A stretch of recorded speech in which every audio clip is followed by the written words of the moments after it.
Assalamualaikum warahmatullahi wabarakatuh.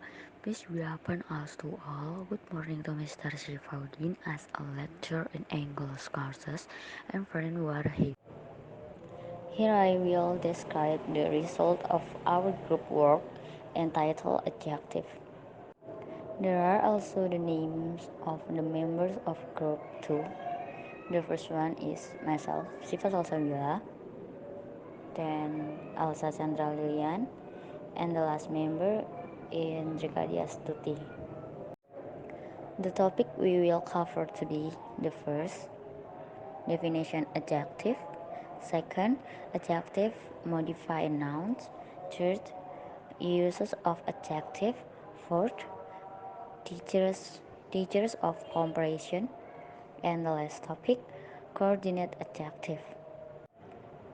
Let's get into the topic of the first discussion, that is definition adjective.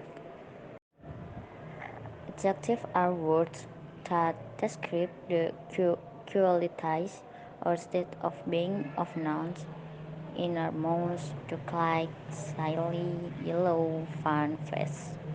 They can also describe the quantity of nouns: many, few, millions, 11. Artinya, kata sifat adalah kata-kata yang menggambarkan kualitas atau keberadaan kata benda, seperti besar, seperti anjing, konyol, kucing, menyenangkan, dan tepat. Mereka juga dapat menggambarkan jumlah kata benda, seperti banyak, sedikit, jutaan, atau 11. Next topic is adjective modify nouns. Most students learn the adjective are words that modify or describe noun. Adjectives do not modify verb or adverb or others adjective. Artinya, sebagian besar siswa belajar bahwa kata sifat adalah kata-kata yang memodifikasi atau menggambarkan kata benda. Kata sifat tidak mengubah kata kerja atau keterangan atau kata sifat lainnya. Example, Margot wore a beautiful hat to the pie eating contest. Artinya, Margot memakai topi yang indah untuk kontes makan kue. And then, furry dogs may overheat in the summer time. Artinya, anjing berbulu mungkin kepanasan di musim panas. Next, my cake shall have 16 candles. Artinya, kue saya seharusnya memiliki 16 lilin. And last, the scariest villain of all time is Darth Vader. Artinya, penjahat paling menakutkan sepanjang masa adalah Darth Vader. In the sentence above, the adjectives are easy to spot because they come immediately before the nouns they modify. Artinya, dalam kalimat di atas, kata sifat mungkin dikenali karena berada tepat sebelum kata benda yang dimodifikasi. But adjective can do more than just modify nouns. They can also act as a complement to linking verbs or the verb to be. A linking verb is a verb like to feel, like to seem, or to taste that describes as a state of being or a sensory experience. Artinya, tetapi kata sifat dapat melakukan lebih dari sekedar memodifikasi kata benda. Mereka juga dapat bertindak sebagai pelengkap untuk menghubungkan kata kerja atau kata kerja menjadi. Kata kerja penghubung adalah kata kerja seperti perasaan, melihat, atau merasakan yang menggambarkan keadaan, keberadaan, atau pengalaman indrawi. Example, that cow sure is happy. Artinya, sapi itu sangat senang. It smells gross in the locker room. Artinya, bau busuk di ruang ganti. And the last, driving is faster than walking. Artinya, mengemudi lebih cepat daripada berjalan. The technical term for an adjective used this way is predicate adjective. Artinya, istilah teknis untuk kata sifat yang digunakan dengan cara ini adalah kata sifat predikat. And then the next topic, uses of adjective. Adjectives tell the reader how much or how many of something you're talking about, which thing you want passed to you, or which kind of something you want. Tetapi, artinya, tetapi kata kata-kata sifat memberitahu pembaca berapa banyak atau berapa banyak dari sesuatu yang Anda bicarakan, hal mana yang ingin Anda berikan kepada Anda, atau jenis sesuatu yang Anda inginkan. For example, please use three white flower in the arrangement. Artinya, silahkan gunakan 3 bunga putih dalam pengaturan. Three and white are modifying flower. Artinya, 3 dan putih sedang memodifikasi bunga. Often, when adjectives are used together, you should separate them with a comma or conjunction. See coordinate adjective below for more detail. Artinya, seringkali ketika kata sifat digunakan bersama, Anda harus memisahkannya dengan koma atau konjungsi. Seperti kata sifat koordinat. Di bawah ini untuk detail lebih lanjut. For example, I'm looking for a small, good-tempered dog to keep as a pet. Artinya, saya mencari anjing kecil yang pemarah untuk dipelihara sebagai hewan peliharaan. And then, my new dog is small and good-tempered. Artinya, anjing baru saya kecil dan pemarah. Okay, the next sub-discussion is degree of comparison.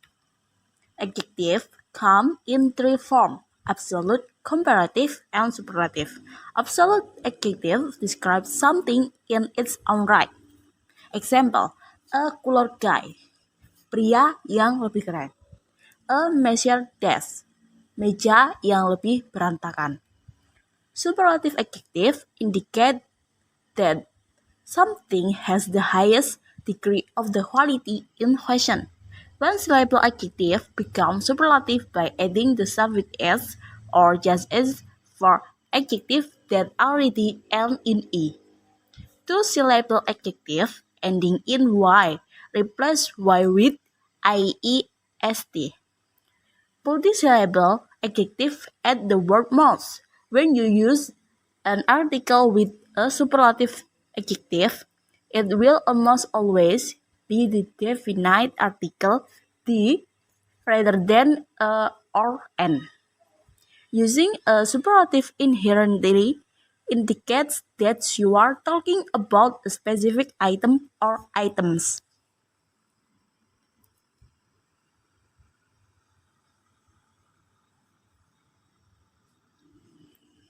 Atau, kata sifat superlatif menunjukkan bahwa sesuatu memiliki tingkat kualitas tertinggi yang dimaksud.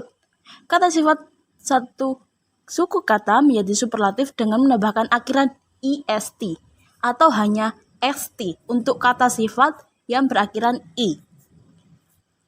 Kata sifat dua suku kata yang berakhiran y ganti y dengan iest. Kata sifat multi suku kata menambahkan kata paling banyak. Saat Anda menggunakan artikel dengan kata sifat superlatif, hampir selalu artikel tersebut pasti atau the daripada a atau an. Menggunakan superlatif secara inherent menunjukkan bahwa Anda berbicara tentang item atau item tertentu.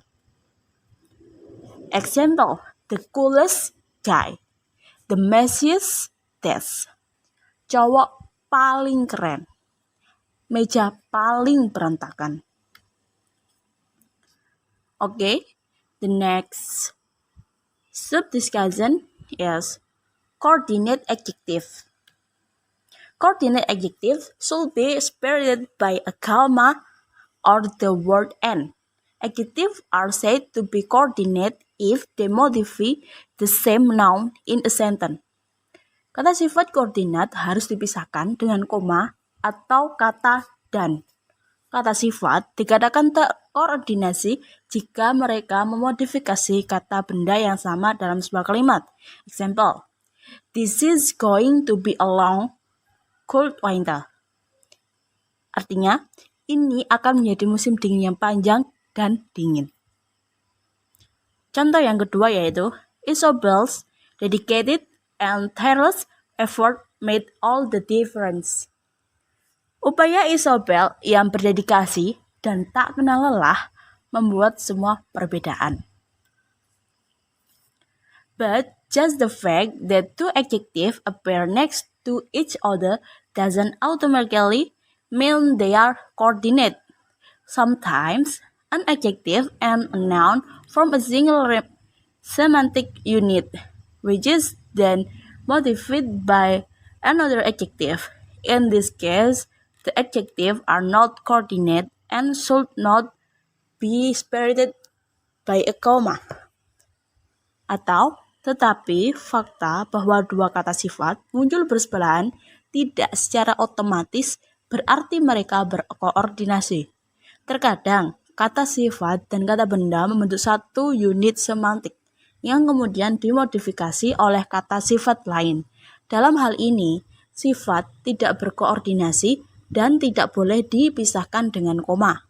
Example, my cat, Gober, loves sleeping on this tethered woolen sweater. Atau, kucing saya, Gober, suka tidur di sweater wool compang-camping ini.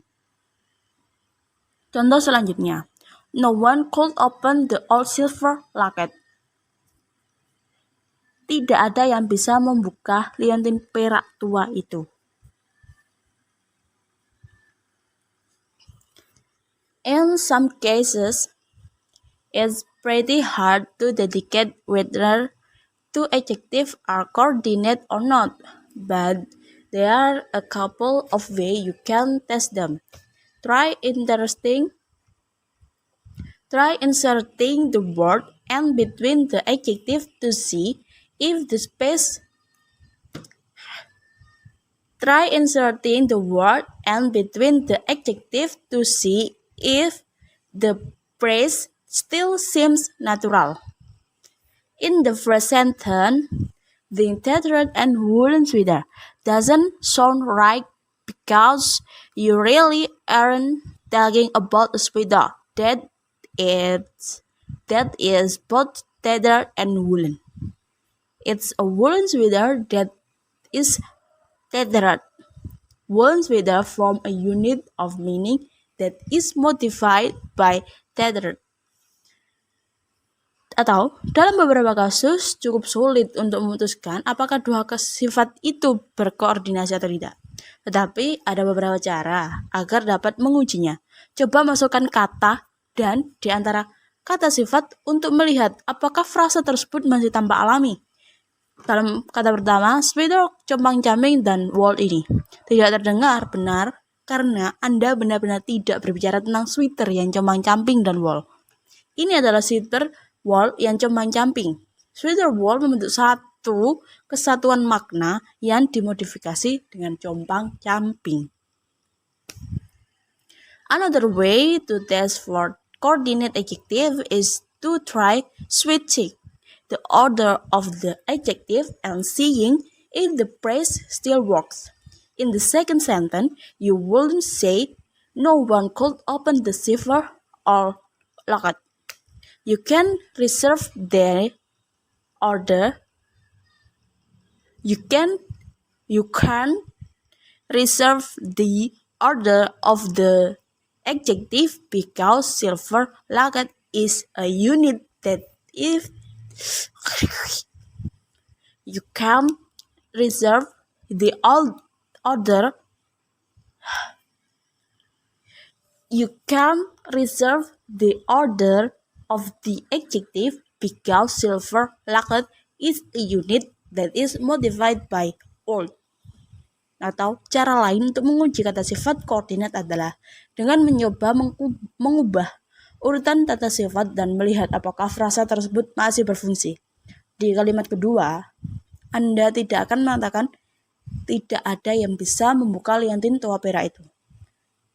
Anda tidak dapat membalikkan urutan kata sifat karena liontin perak adalah unit yang dimodifikasi oleh yang lama. For the next materi akan disampaikan oleh teman saya.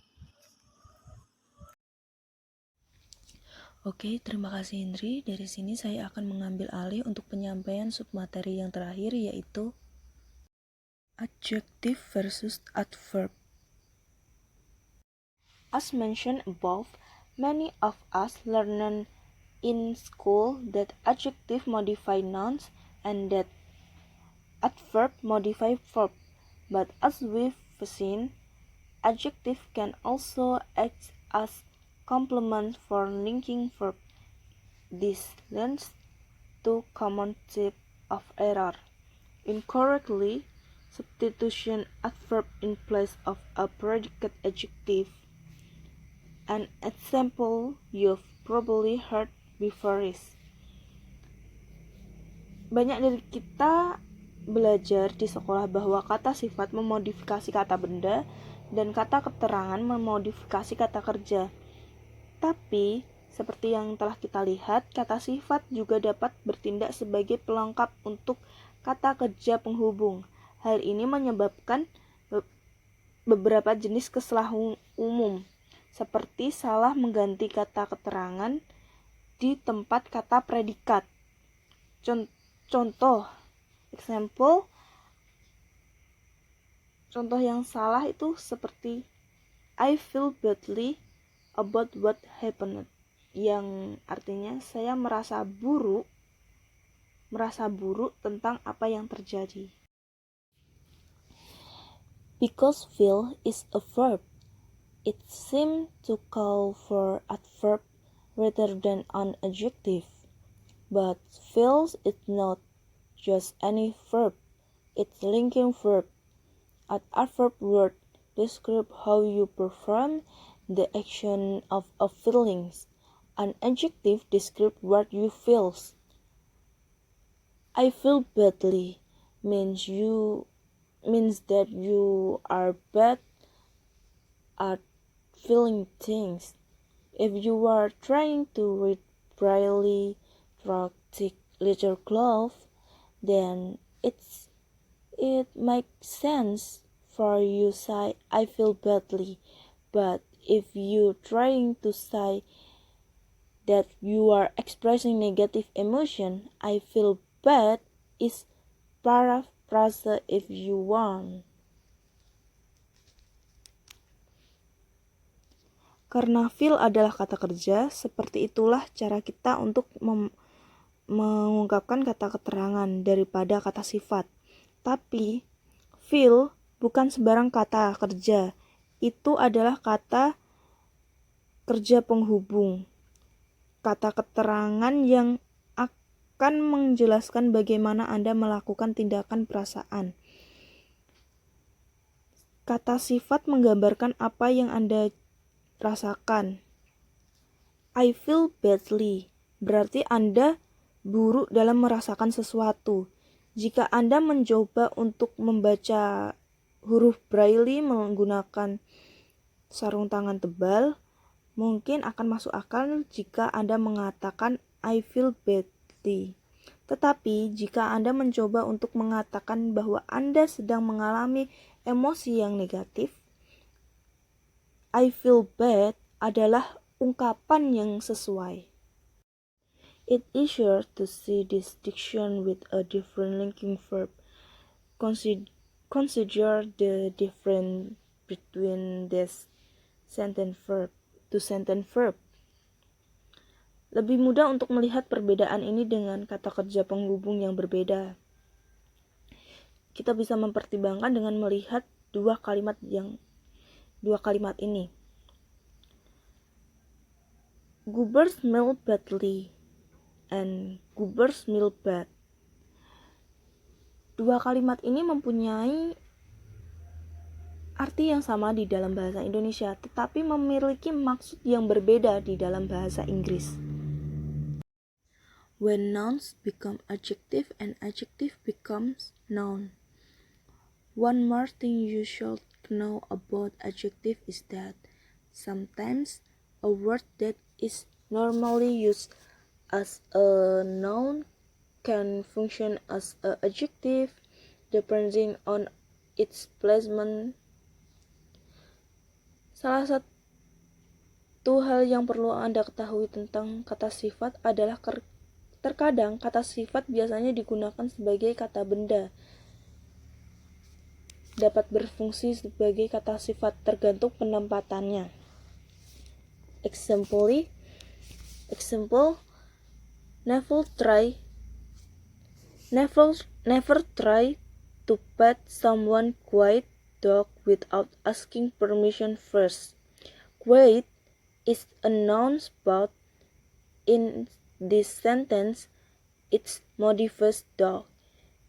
It's work the other way to someone word that a normally adjective function as a noun. Jangan pernah untuk mencoba memelihara anjing quiet atau pemandu tanpa meminta izin terlebih dahulu. Quiet adalah kata benda, tapi dalam kalimat ini anjing dapat dimodifikasi. Ia bekerja dengan cara lain juga. Beberapa kata yang biasanya kata sifat dapat berfungsi sebagai kata benda.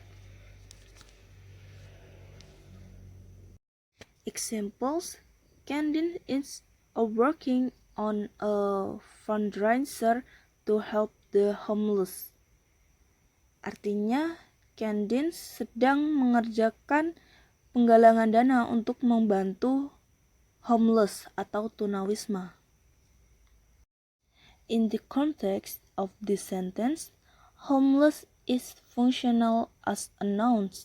It can be hard to wrap your hands around this if you think of adjective and nouns only as particular classes of words. But the terms adjective and noun are not just about a word form. They are also about its function.